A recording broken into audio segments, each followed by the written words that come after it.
Salut les amis, j'espère que vous allez bien. Pour ma part, ça va alhamdulillah.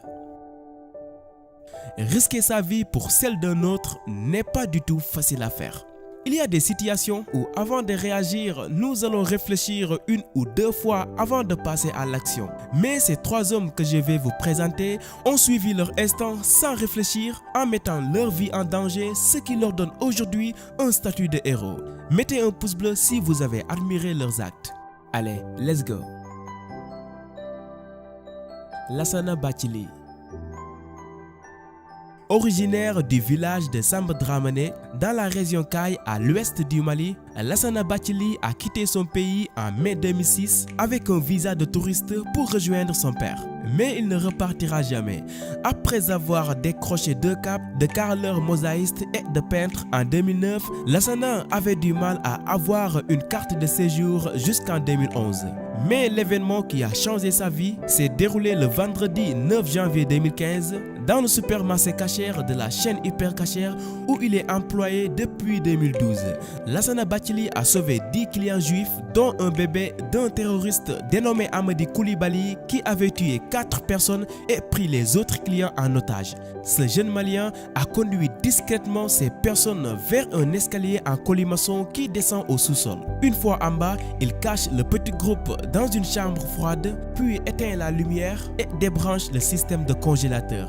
Il parvient à sortir de l'hypercachère grâce à un monte-charge et une sortie de secours. Puis il donna des informations primordiales et décisives aux policiers du raid à propos du magasin pour le sauvetage des otages. Après cet acte héroïque, le président François Hollande lui avait personnellement téléphoné pour le féliciter et le mardi 20 janvier 2015, il est naturalisé français en direct de la télévision. Un an après l'attaque, il publie un livre intitulé « Je ne suis pas un héros » pour ainsi revendiquer que ses actions ont été tout simplement humaines et non héroïques. John Oga. En 2014, ce Nigérian de 31 ans a quitté son pays pour échapper à un gang criminel qui voulait le recruter. Il finit par rejoindre l'Italie sur un bateau passeur après un court séjour en Libye. John Oga n'avait pas de papier et il vivait dans de conditions très dures. Il mendiait dans les rues d'Italie afin de pouvoir acheter de quoi manger. Mais sa vie a complètement changé en septembre dernier lorsqu'il était en train de mendier devant le supermarché Carrefour dans un quartier de Rome. Un voleur masqué armé d'un couperet à viande a tenté de s'enfuir avec 400 € qu'il avait volé aux caissières du supermarché. Mais John, qui observait le vol, a refusé de rester là et de laisser échapper l'Italien de 37 ans. Le clandestin nigérian a désarmé le voleur et l'a retenu jusqu'à l'arrivée de la police. Il s'est ensuite éclipsé, craignant d'être démasqué à cause de son manque de documents légaux. Mais à l'aide des vidéos des caméras de surveillance, les autorités de la police de Rome l'ont trouvé et récompensé en l'aidant à obtenir le droit de rester en Italie. John Oga travaille désormais pour la Croix-Rouge italienne comme gestionnaire de stock afin de pouvoir subvenir aux besoins de son enfant au Nigeria. Pendant la veille de Pâques, le pape François l'a baptisé lors d'une des plus saintes nuits du calendrier catholique devant 10 000 fidèles.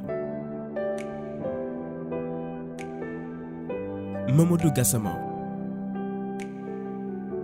Mamadou Gassama, un jeune malien de 22 ans sans papier vivant en France depuis novembre 2017, avait mis sa vie en danger pour sauver celle d'un enfant de 4 ans suspendu dans le vide au 4e étage d'un immeuble parisien le 26 mai. Surnommé Spider-Man ou encore le héros du balcon, son geste spectaculaire a été visionné des millions de fois sur les réseaux sociaux. J'ai pensé à le sauver et Dieu merci, je l'ai sauvé, avait-il résumé. Une pétition en ligne réclamant la régularisation de celui que certains ont rebaptisé Spider-Man avait recueilli plus de 8000 signatures. Son acte de bravoure lui a fallu d'être reçu à l'Élysée par le président français qui lui a proposé d'être naturalisé français et intégrer un service civique. Le même jour, le président malien Ibrahim Boubacar Keïta l'a personnellement appelé pour le féliciter et salue aussi son acte sur son compte Twitter. Mamadou Gassama a finalement signé un contrat de 10 ans au sein de la brigade des sapeurs-pompiers de Paris, un des plus prestigieux corps de pompiers de France, pour un salaire de 600 € le mois. Allez les amis, c'est ici que la vidéo s'achève. Que pensez-vous de John Hogarth et ces deux Maliens qui font la fierté de leur pays?